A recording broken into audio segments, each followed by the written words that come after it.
What you are right now is it and is enough.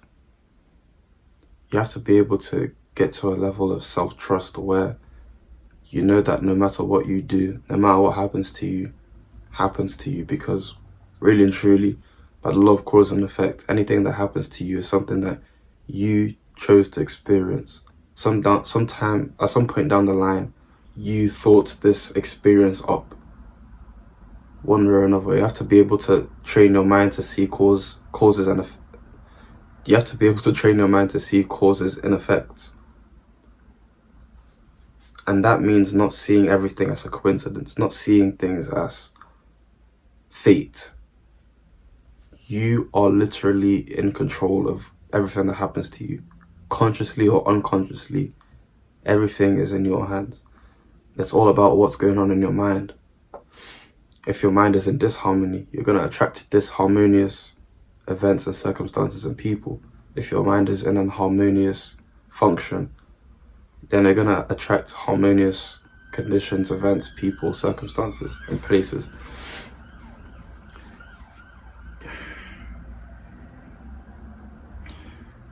And self-trust comes with a level of self-mastery, self-discipline on what you're holding in your mind, discipline on holding it in your mind in the first place and being that person that you're holding in your mind, or being the physical equivalent of what it is you're holding in your mind. That's why it's better to not take action from, a state of mind of uncertainty or worry or fear or anger. Make sure you're in the right frequency. That doesn't mean to feel good. It just means to have a high level of awareness at least. And that means staying on top of all this information. Keeping your mind at 100% awareness, or at least relatively on the high end of the scale. Because it's impossible to be perfect and always in high frequency, because life is run by the law of rhythm. The fact that there's a rise and a fall, that there's always a measure of swing to the right, and whatever the measure of swing to the right will be the same measure of swing to the left. That's compensation. So whatever you hold in your mind, as long as you hold it in your mind relentlessly, it's gonna compensate physically. So don't allow physical circumstances to dictate what you're holding in your mind, or the awareness that you're holding within you. Being low in awareness is just getting caught up in what's going on around you, getting caught up in the physical. And it's okay to, initially be caught up in what's going on around you, maybe feeling anxiousness arise whenever a physical circumstance has come across your path. But by the time you become aware that you're in a low vibration and a low frequency, that's when you can transmute that energy into your high frequency. So keep to your word, stick to your own word to yourself and to others. Do the things you're supposed to be doing, and don't do the things that you shouldn't be doing. And ultimately, you decide what it is and what you shouldn't do. You make the rules in your universe, because it's your universe, your perspective, your projection, your experience, your human experience, not Drake's experience, not Mark's experience, not Humphrey or something, not Terrence's experience. It's your experience. You that's watching, it's your experience. So you decide, you make the rules. Self-trust is how much conviction you can build up within yourself. And conviction is all you need to collapse that energetic space of emotional desire between you and what you want. Knowing that you have it, understanding what you want, and then knowing that it is yours because you understand it.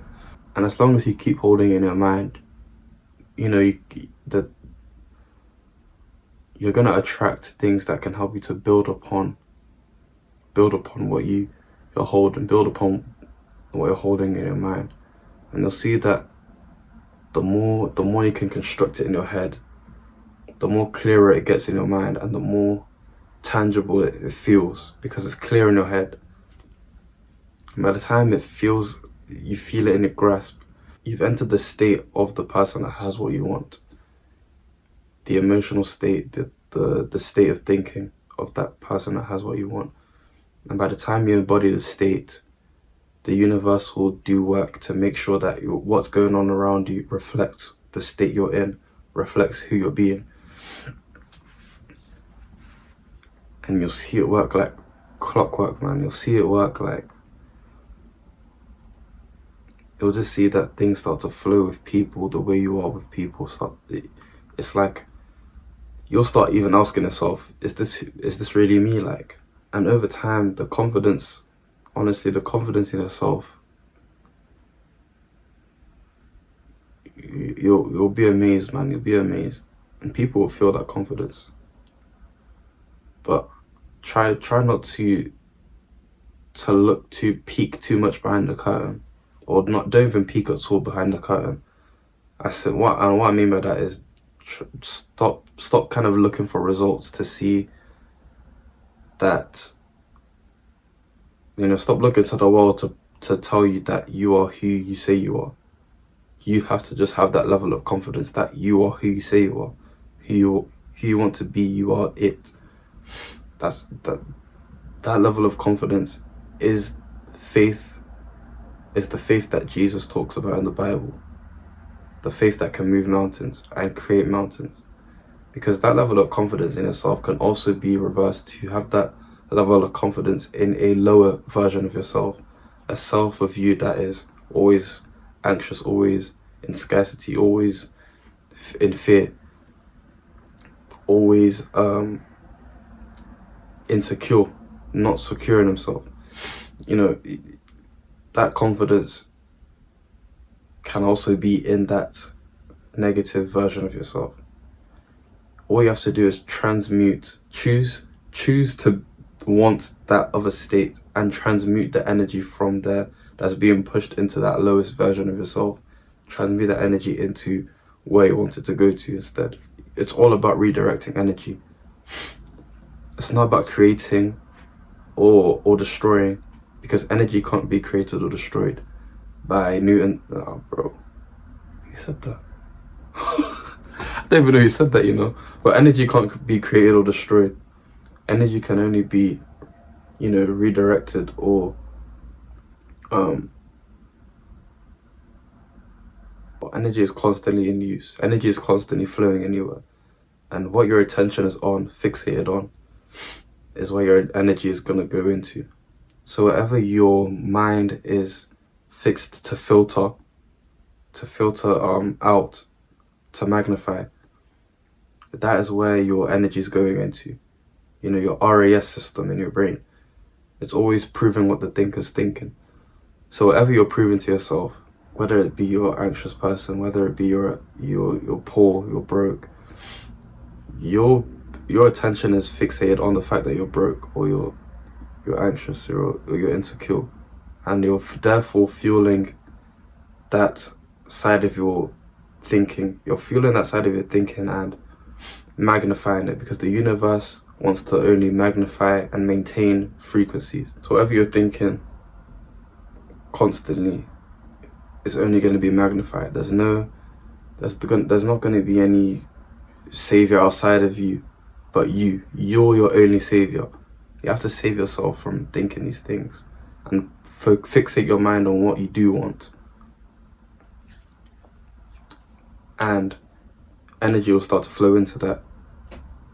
You'll start to filter out scarcity, anxiety, insecurity, and you'll be only able to see abundance, love, security, whatever, you name it.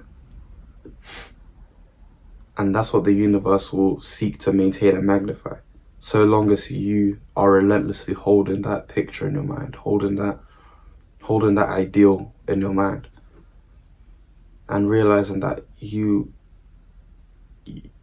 can be the ideal right now. You don't wait for it to come to you from the world. You have to be it first before the world proves it to you. And that's all you've been doing your whole life. Realize this. Train your mind to see this in every aspect of your life, in other people's lives. Train yourself to see it everywhere. That whatever you choose to be in the moment will always be reflected eventually outside of you. That's all I have for today. Keep evolving and stay blessed. And like and subscribe if you made it this far. If you didn't subscribe, I still appreciate watching this far, innit?